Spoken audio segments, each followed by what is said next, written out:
नमस्कार भक्तांनो. तर भक्तांनो, तुमचं स्वागत आहे आपल्या श्री स्वामी समर्थ या यूट्यूब चॅनलवरती. तर मित्रांनो, मी तुम्हाला आज या व्हिडिओच्या माध्यमातून स्वामी समर्थ सारामृत अध्याय भाग 12 यांची संपूर्ण माहिती मी तुम्हाला सांगणार आहे. तरी भक्तांनो, तुम्हाला हा व्हिडिओ पूर्ण बघायचा आहे. तर चला पाहूया. नमस्कार मंडळी. श्री स्वामी समर्थ सारामृत या ग्रंथामध्ये अत्यंत प्रभावीपणे केलेले आहे. अध्याय भाग 12 मध्ये स्वामींची भक्तावरील अपरंपार कृपा, यांच्या संकटमोचक कृपाने दर्शन आणि भक्तीचे खरे महत्व याचे सुंदर वर्णन आढळले. या अध्यायात मुख्यतः स्वामींच्या चरणी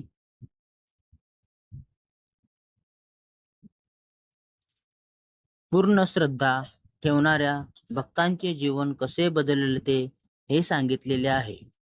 तर स्वामी समर्थ हे केवळ साधू नव्हते, तर ते साक्षात दत्तावतार होते, अशी भक्तांची भावना होती. त्यांच्या दर्शनाने, नामस्मरणाने आणि कृपेने अनेक भक्तांचे दुःख दूर झाले.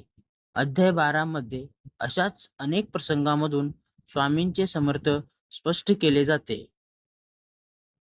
एका भक्ताच्या जीवनात मोठे संकट आलेले होते. घरातील आर्थिक अडचणी, आजारपण आणि मानसिक त्रास यामुळे तो पूर्णपणे खचून गेलेला असतो. अनेक उपाय करूनही त्याला शांती मिळत नाही. शेवटी तो अक्कलकोट येथे स्वामींच्या दर्शनासाठी येतो. स्वामी त्यांच्याकडे पाहून स्मित करतात आणि म्हणतात, "भिवू नकोस, मी तुझ्या पाठीशी आहे." हे शब्द ऐकताच त्या भक्ताच्या मनातील भीती नाहीशी होते. त्याच्या जीवनात आशेचा किरण निर्माण होतो. काही दिवसात त्याच्या अडचणी दूर होऊ लागतात. या प्रसंगातून स्वामी भक्तांच्या मनातील वेदना ओळखत असते हे दिसून येते. या अध्यायात श्रद्धा आणि सबुरीचे महत्त्व विशेष सांगितलेले आहे. स्वामी समर्थ नेहमी भक्तांना संयम ठेवण्याचा उपदेश करत.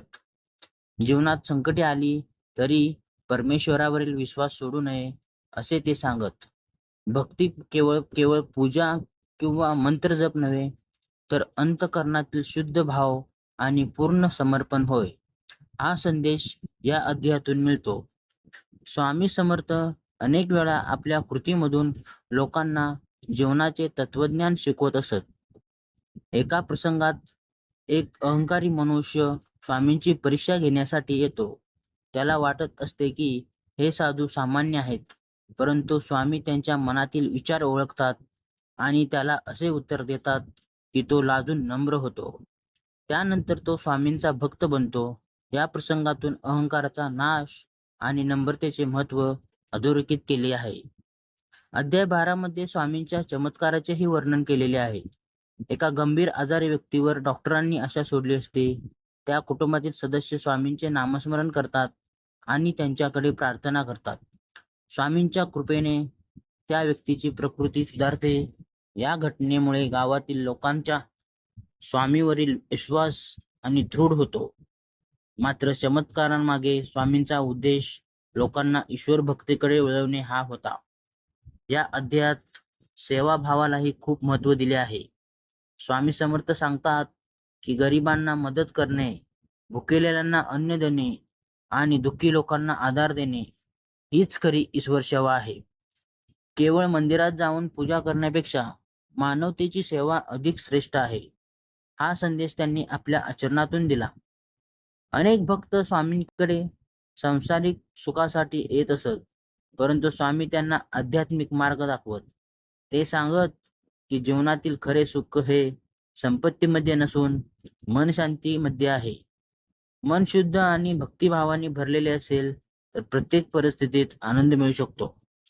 या अध्यायात स्वामींच्या नामस्मरणाने सामर्थ्य हे सांगितलेले आहे. श्री स्वामी समर्थ हा जप मनापासून केल्यास मनातील भीती, चिंता आणि दुःख दूर होते. असा अनुभव अनेक भक्तांना आला. नामस्मरणामुळे मन स्थिर होते आणि ईश्वरावरील विश्वास वाढतो. म्हणूनच स्वामींचे भक्त सतत त्यांच्या नामाचा जप करत असत.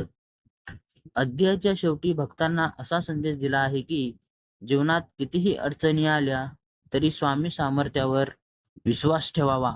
त्यांच्या कृपेने प्रत्येक संकटातून मार्ग निघतो. श्रद्धा, संयम, सेवा आणि नामस्मरण या 4 गोष्टी जीवनाला योग्य दिशा देतात. अध्याय भाग 12 हा भक्ती, श्रद्धा आणि स्वामींच्या कृपेने महत्त्व सांगणारा अत्यंत प्रेरणादायी अध्याय आहे. या अध्यायातून भक्तांना आत्मविश्वास, मानसिक शांती आणि ईश्वर भक्तीची प्रेरणा मिळते. स्वामी समर्थांचे जीवन आणि त्याचे विचार आजही लाखो भक्तांना मार्गदर्शन करत आहेत. त्यांच्या शिकवणीतून प्रेम, दया, नम्रता, मानव सेवा यांचे महत्त्व समजते.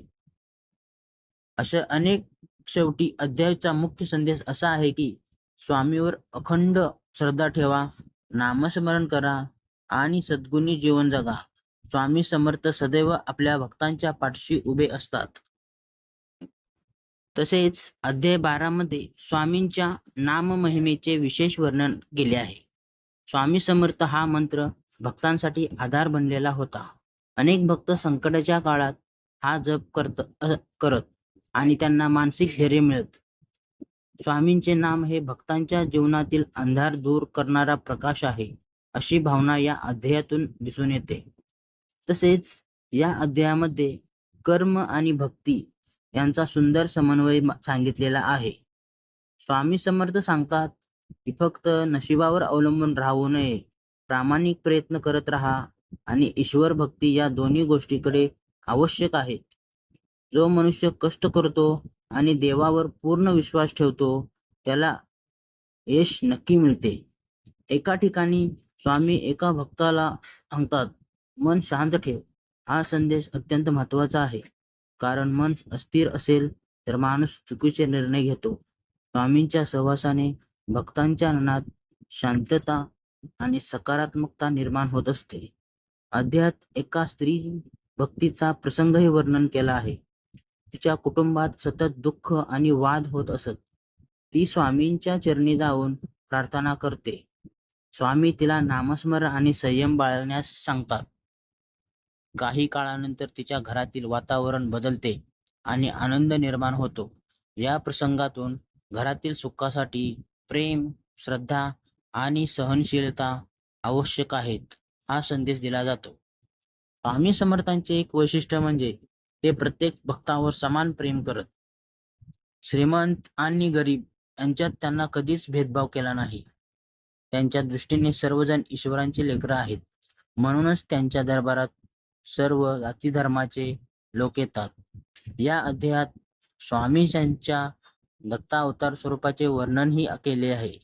अनेक भक्तांना स्वामींमध्ये साक्षात दत्तात्रयाचे दर्शन होत असे. काही भक्तांना ध्यानावस्थेत स्वामींचे तेजस्वी रूप दिसत असे. त्यामुळे भक्तांचा त्यांच्यावरचा विश्वास अधिक दृढ होत गेला. अध्यायाच्या शेवटी स्वामी समर्थांचा एक अत्यंत महत्त्वाचा संदेश दिला आहे. भक्तीमध्ये स्वार्थ नसावा. जो भक्त निस्वार्थ भावनेने ईश्वराची सेवा करतो त्याच्यावर देवाची कृपा सदैव राहते. स्वामी समर्थांनी भक्तांना प्रेम, दया, सत्य आणि सेवा यांचा मार्ग दाखवला आहे. तसेच अध्याय भाग 12 हा भक्तांच्या जीवनाला नवी दिशा देणारा आणि मानणारा हा अध्याय भाग 12 आहे. त्यातून श्रद्धा, संयम ठेवा आणि नामस्मरण करा याचे अनमोल महत्त्व सांगितलेले आहे. तसेच स्वामी समर्थांची शिकवण आजही भक्तांच्या प्रेरणादायी आहे. त्याच्या कृपेने विश्वास ठेवणाऱ्या जीवनाला धैर्य, शांती, समाधान मिळते. तसेच श्री स्वामी समर्थ महाराज. तर भक्तांनो, श्री स्वामी समर्थ सारामृत अध्याय भाग 12 याची संपूर्ण माहिती मी तुम्हाला सांगितलेली आहे. तर भक्तांनो, दुसरा अध्याय पाहण्यासाठी आत्ताच आपल्या चॅनलला लाईक करा, शेअर करा आणि सबस्क्राईब करून बेल आयकॉनचे बटन दाबा, जेणेकरून मी जे सोडलेली सर्व माहिती तुमच्या मोबाईलवर सर्वात अगोदर पाहायला मिळेल. श्री स्वामी समर्थ. श्री स्वामी समर्थ. जय जय स्वामी समर्थ. जय जय स्वामी समर्थ.